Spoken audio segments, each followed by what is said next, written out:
ताकतवर बैल बनाना है। मैं इसके सिर्फ 1000 ही दूंगा। 1000 तो तुम कम बोल रहा।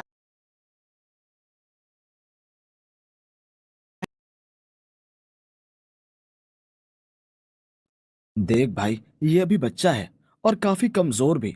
मुझे इसे खिला पिलाकर बहुत ताकतवर बैल बनाना है। मैं इसके सिर्फ 1000 ही दूंगा। 1000 तो तुम कम बोल रहा है। चल तेरी और मेरी दोस्ती की खातिर 1000 ही सही। हरिकिशन बिरजू से वह बछड़ा खरीद लेता है। उसके वहां से जाने के बाद निरा बावला ही निकला। ये ले भगवान, ये 1000 रुपए रख। मैंने वो बीमार बछड़ा हरि किशन को बेच दिया। अच्छा किया, उस पर तो चारा भी खराब हो रहा था। कुछ भी दे रही थी उसके शरीर को लग ही नहीं रहा था। चलो, जान छूटी। और उधर हरिकिशन के घर पर देख तो नंदिनी की माँ, कितना प्यारा बछड़ा लेकर आया हूँ। हाँ, थोड़ा कमजोर है लेकिन खाएगा पिएगा तो मस्त बैल बन जाएगा। छोटी नंदिनी अपनी माँ का हाथ पकड़कर बैल देखने के लिए बाहर आती है। इतना सुंदर छोटा सा दोस्त पाकर वो खुश हो जाती है। बाबा, ये तो बहुत सुंदर है। इसकी आंखें देखो कितनी चमकीली हैं। ऐसा लग रहा है जैसे अभी कह रही हो कि मुझे प्यास लगी है, पानी दो। अच्छा, पूरे रास्ते मुझे एक भी बार पता नहीं लगा कि इसकी आंखें बोलती हैं और तूने इसे झट से पहचान लिया। जा खेल ले इसके साथ, पर इसे ज्यादा परेशान मत करियो। ये तो बहुत सुंदर है। बड़ा होगा तो और भी सुंदर दिखाई देगा। मैं इसको यहाँ पर सुंदरता प्रतियोगिता के लिए लेकर नहीं आया हूँ। ये बड़ा होगा तो खेतों में मेरे साथ काम करेगा। बस इसके खाने पीने का अच्छे से ध्यान रखना होगा। हरिकिशन का पूरा परिवार शिव भक्त था। हरिकिशन ने आंगन में ही एक बड़ा सा शिवलिंग बना रखा था। Here's a look at my week on Facebook gaming. Monday morning, I play puzzle games. रोज सुबह उठकर सारा परिवार शिवलिंग पर जल चढ़ाता और उसकी पूजा करता। कोई भी कार्य करने से पहले वो भगवान शिव को जरूर याद करते। हरिकिशन वो छोटा सा बछड़ा इसलिए लेकर आया था क्योंकि बड़ा बैल खरीदने के लिए उसके पास पैसे नहीं थे। उसने सोचा 2-3 साल खिलाऊंगा पिलाऊंगा तो ये खुद एक हट्टा कट्टा बैल बन जाएगा। अभी खेतीबाड़ी करने में आसानी होगी। और छोटी नंदिनी को तो जैसे एक बहुत अच्छा मित्र मिल गया हो। वो पूरा दिन उसको छोटे छोटे घास के निवाले देती, उसे पानी पिलाती और कभी कभी उसकी पूंछ पकड़कर इधर उधर भागती। नंदिनी ने उसका अब नाम रखा, ये तो नंदिनी का भाई नंदी है। और अब नंदिनी ही नहीं, उसके घर वाले और आस पड़ोस के लोग भी उसको नंदी ही बुलाते। अरे, तुम तो 1 महीने में ही इतने बड़े हो गए हो नंदी। अगर ऐसा ही रहा तो मैं तो तुम्हारे सामने छोटी सी रह जाऊंगी। नंदी प्यार से अपनी गर्दन नंदिनी की गोद में रख देता और वो उसके माथे पर कभी प्यार करती, कभी हाथ फेराती। एक दिन सुबह नंदिनी का स्कूल जाने का बिल्कुल भी मन नहीं होता और उसे समझ में नहीं आता कि वो ऐसा कौन सा बहाना करे कि माँ उसकी छुट्टी करा दे। माँ, आपको पता है अभी बहुत तेज बारिश आने वाली है। मैं स्कूल नहीं जाना चाहती। पूरे रास्ते में कीचड़ ही कीचड़ हो जाएगा। अच्छा, बाहर तो सूरज चमक रहा है तो बारिश कैसे होगी? होगी माँ, होगी। मैं सच कह रही हूँ। अभी 1 घंटे बाद ही बहुत तेज बारिश आने वाली है। बस नंदिनी, बहुत हो गया। इतने बहाने बनाने की जरूरत नहीं है। कोई बारिश नहीं आएगी। तभी नंदिनी उठकर नंदी के पास चली जाती है और उसके कान में बोलती है, तुम तो वही हो ना जो महादेव के सामने बैठे रहते हो और सारी बातें महादेव को बताते हो। देखो नंदी, मेरा बिल्कुल भी मन नहीं है स्कूल जाने का। महादेव से बोलो कि बारिश करा दो। और नंदिनी बेमन से खाना खाती है, कपड़े पहनती है और बार बार बाहर देख रही होती है। लो, आ गई तुम्हारी बारिश। अभी तक सूरज चमक रहा है। चलो, अब मैं तुम्हें स्कूल छोड़कर आती हूँ। तभी अचानक आसमान में काले काले बादल छा जाते हैं और बारिश शुरू हो जाती है। नंदिनी की माँ मुंह खोले हुए कभी आकाश को देखती, कभी नंदिनी को। देखा माँ, देखा, मैं कह रही थी ना कि बारिश आएगी। तुम तो मेरी मान ही नहीं रही थी। मजा आ गया। ये तो बड़ी हैरानी की बात है। अभी तक तो सूरज चमक रहा था, अचानक से काले काले बादल कहाँ से आ गए? जरूर नंदिनी के मुंह पर सरस्वती बैठी होगी। फिर वो घर के कामों में लग जाती है और नंदिनी नंदी के पास जाकर, अरे वाह, तुमने मेरी बात कितनी जल्दी महादेव तक पहुंचा दी और उन्होंने काम भी कर दिया। मजा आ गया। आज तो मैं पूरा दिन तुम्हारे साथ ही खेलूंगी। अच्छा बताओ, अभी तुम्हें भूख लगी है तो मैं तुम्हारे लिए क्या लाऊं? तभी नंदिनी भागकर 2 रोटी बछड़े के पास ले आती है। नंदी 2 साल में ही हट्टा कट्टा बैल बन जाता है। जो नंदिनी अभी उसकी पूंछ पकड़कर इधर उधर आंगन में भागा करती थी, अब वो उसके ऊपर बैठकर इधर उधर उसे दौड़ाती। हे भगवान, इस लड़की को तो पता नहीं कब अकलाएगी। इस बैल के ऊपर बैठकर ऐसे दौड़ाती है जैसे इसे मैं रेस में भगाने के लिए लाया हूं। ओ नंदिनी की माँ, कल मैं नंदी को पहली बार हल में जोतने ले जा रहा हूँ। कल सुबह उठकर नंदी की पूजा कर लेना। ये तो बड़ी खुशी की बात है। अब वो काफी अच्छा हट्टा कट्टा बैल हो गया है। मैं कल सुबह ही नंदिनी के साथ मिलकर नंदी की पूजा कर लूंगी। अगली सुबह नंदी के ऊपर सुंदर सुंदर आभूषण बनाए जाते हैं। फिर नंदिनी नंदी के माथे पर तिलक करती है और नंदिनी की माँ नंदी की आरती उतारती है। देखो नंदी, बाबा का ख्याल रखना और खेत में अच्छे से काम करना। बाबा की जान बसती है खेत में। दिल लगाकर काम करना और बहुत अच्छी फसल की पैदावार करना।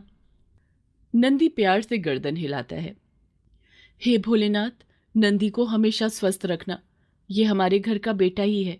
इस पर हमेशा अपनी कृपा रखना। फिर हरिकिशन नंदी को लेकर अपने खेतों में चला जाता है। नंदी का फुर्तीलापन देखकर आसपास के किसान भी अचंभे से देखते हैं। अरे किशन, घाटे का सौदा नहीं था 1000 रुपए में। आज 2 साल बाद तेरे पास में खट्टा खट्टा बैल है। बेटा कहो मेरा बेटा आज अपने बाप के साथ मिलकर काम करेगा। अब हरिकिशन नंदी को रोज खेत में ले जाता और नंदिनी घर में बोर होती रहती है। जैसे ही नंदी खेतों से आता, नंदिनी उसके गले लग जाती। बिल्कुल बाबा के बेटे बन गए हो। मैं तो तुम्हें बिल्कुल भी याद नहीं आती। तुम्हें पता है, मेरे साथ में जो जो होता है मैं तुम्हें ही बताती हूँ। अब पूरा दिन मुझे तुम्हारा इंतजार करना पड़ता है। चलो अब जल्दी से मेरी बात सुनो। और नंदिनी पूरे दिन की घटना नंदी को बता देती है। अब ये नंदिनी का रोज का काम था।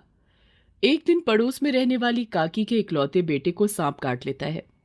काकी उसे आंगन में लिटाकर रोए जा रही थी। लोगों की भीड़ आसपास में जुटी हुई थी। हे भगवान, इस बच्चे को तो बहुत ही जहरीले सांप ने काटा है। हद से हद 1 घंटा और जी लेगा।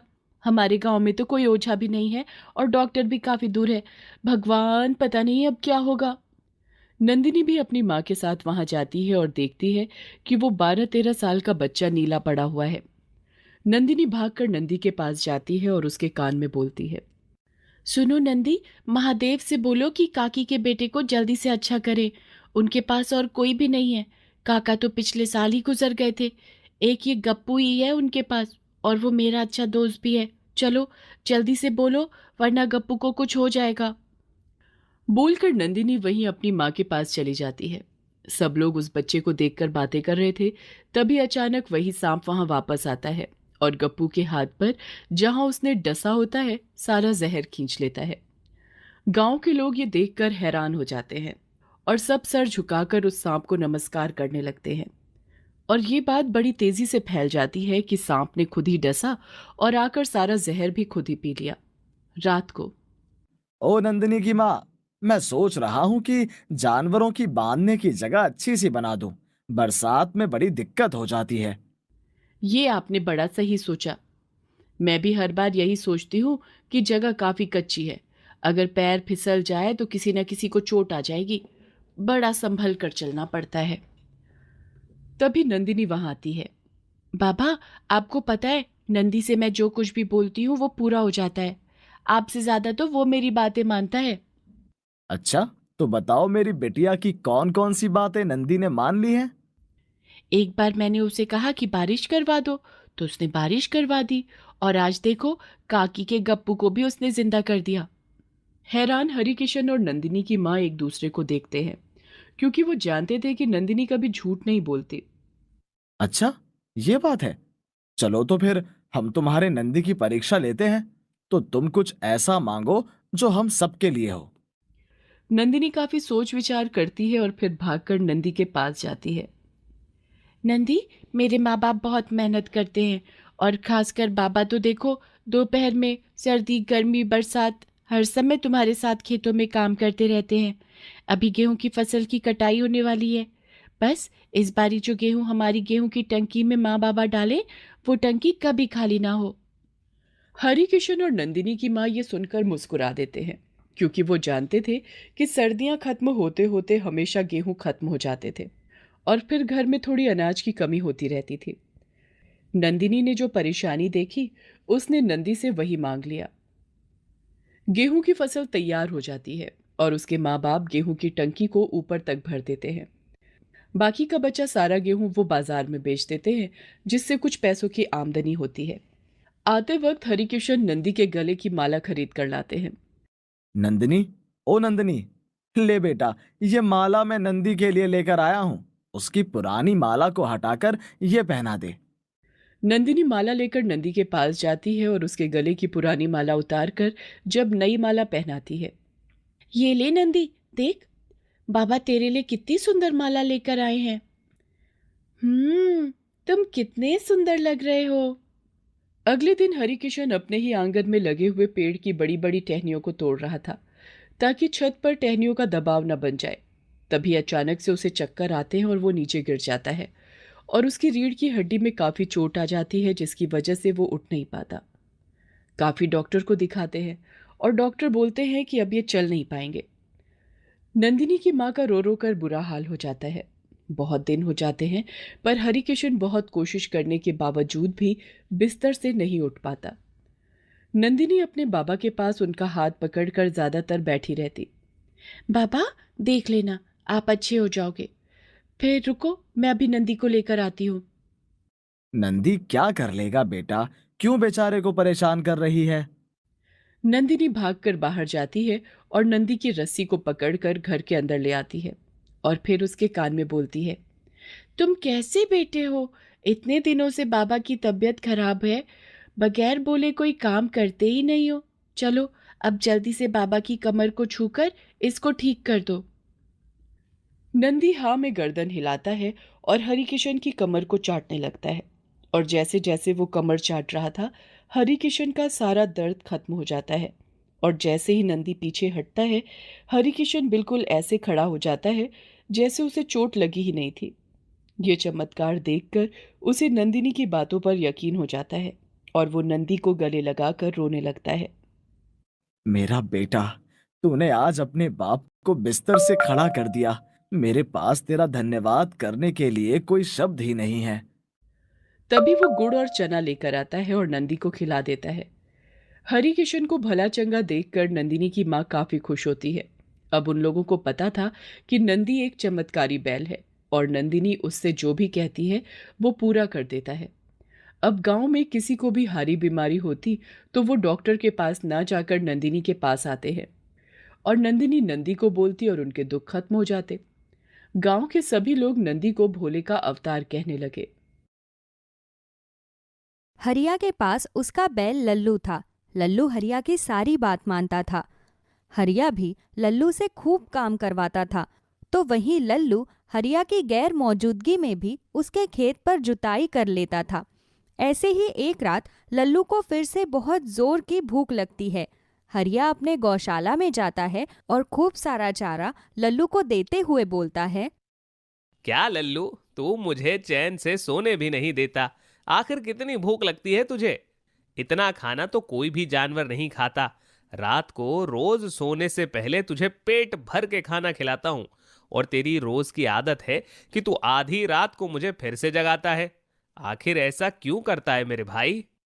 सही कहा है किसी ने, जिसको जितना प्यार दो उतना ही कम लगता है। मैं अच्छे से जानता हूँ, जब तक तू मुझसे आधी रात को घंटों घंटों बात ना कर ले, तब तक तुझे भी नींद नहीं आती है अच्छे से। वहां एक मेरी पत्नी है, वो अलग से मेरे सर पर बहस करने का ढोलक बजाती रहती है, और एक तू है। समझ में नहीं आता कि आखिर मैं क्या करूं। ऐसे ही अगली सुबह हरिया लल्लू के पास आता है और उसे काम समझाते हुए बोलता है, देख लल्लू, मैं शहर जा रहा हूँ, मुझे कुछ जरूरी काम है, तो मेरी गैर मौजूदगी में तू अकेले ही खेत का सारा काम संभाल लेना।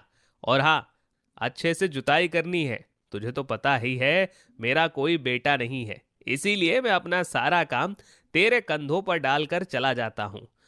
तू अपना ख्याल रखना और अच्छे से काम करना। थोड़ी देर बाद हरिया शहर चला जाता है।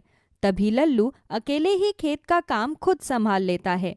उसे ऐसे काम करते देख गांव के सभी लोग हैरान थे।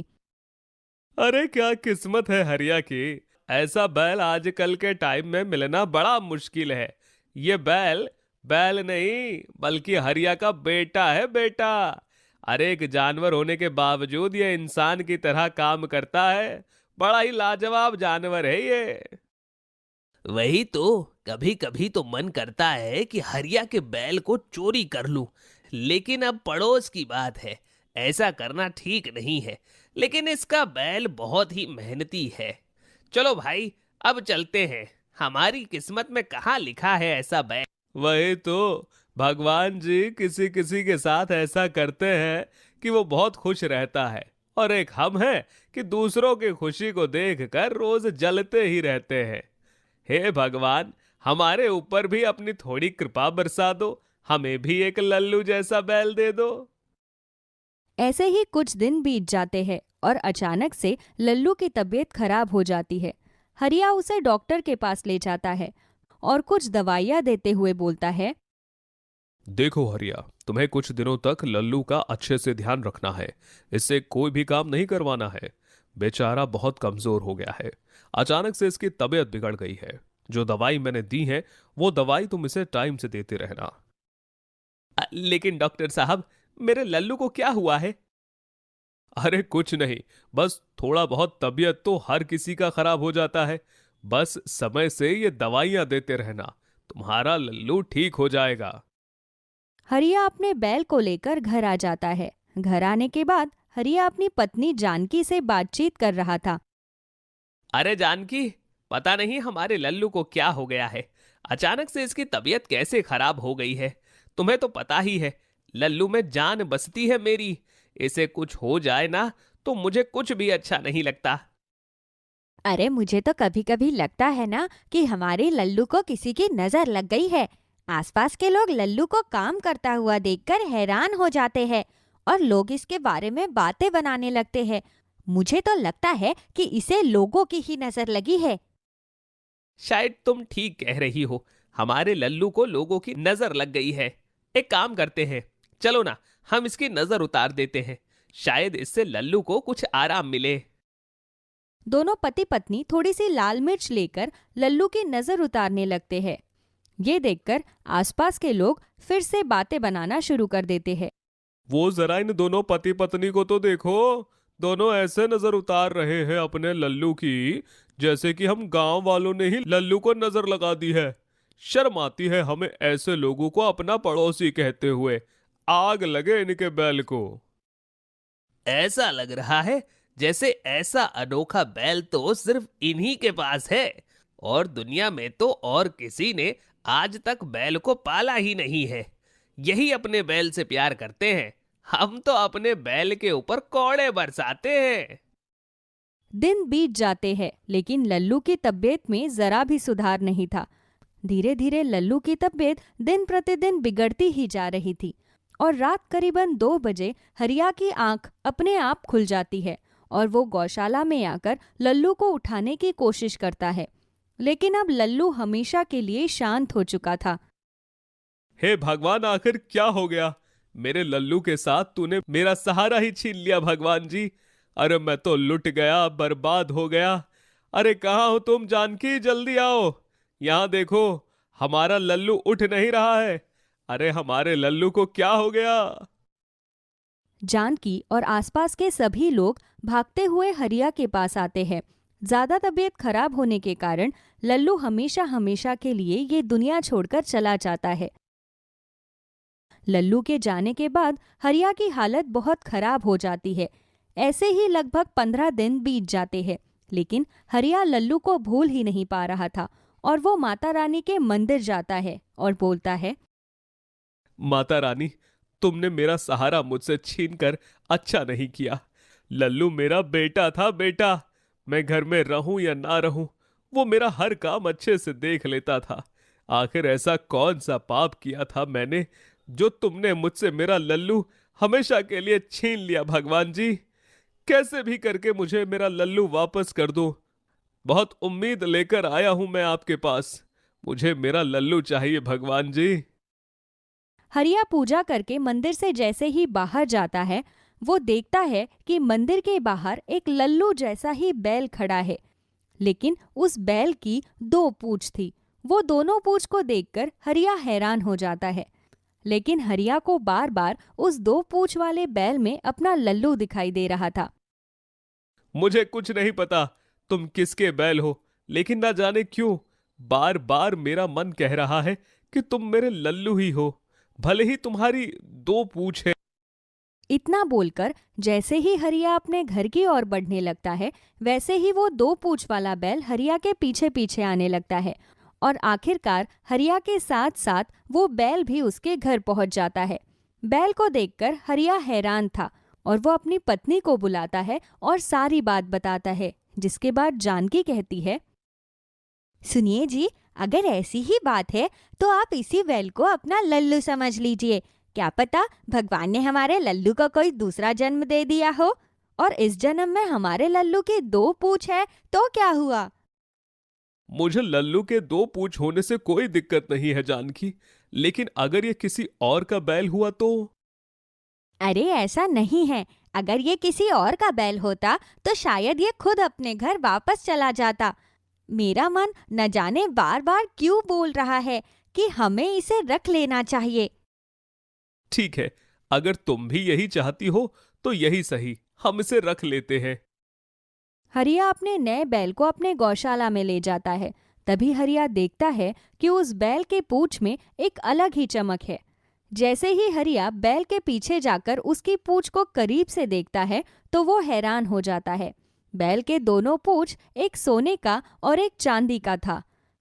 ये देखकर हरिया फिर से अपनी पत्नी को आवाज लगाकर बुलाता है, जानकी, ये देखो, ये हमारा लल्लू नहीं, ये कोई और है। इसकी पूंछ तो सोने और चांदी की बनी हुई है। नहीं नहीं जानकी, ये हमारा लल्लू नहीं हो सकता, हम इसे नहीं रख सकते। आप बिल्कुल सही कर रहे हैं। वो दोनों आपस में बातचीत कर ही रहे थे कि तभी अचानक से उस बैल के दोनों पूंछ से खूब सारा सोना और चांदी निकलने लगते हैं। देखिए, ना तो ये बैल हमारा है और ना ही ये सोना चांदी हमारा है। हे प्रभु, कहाँ हो आप? आखिर ये कैसी दुविधा है हमारे सामने? ना तो ये बैल हमारा है और ना ही ये सोना चांदी। हमें कुछ नहीं चाहिए भगवान जी, हमें बस हमारा लल्लू वापस दे दीजिए आप।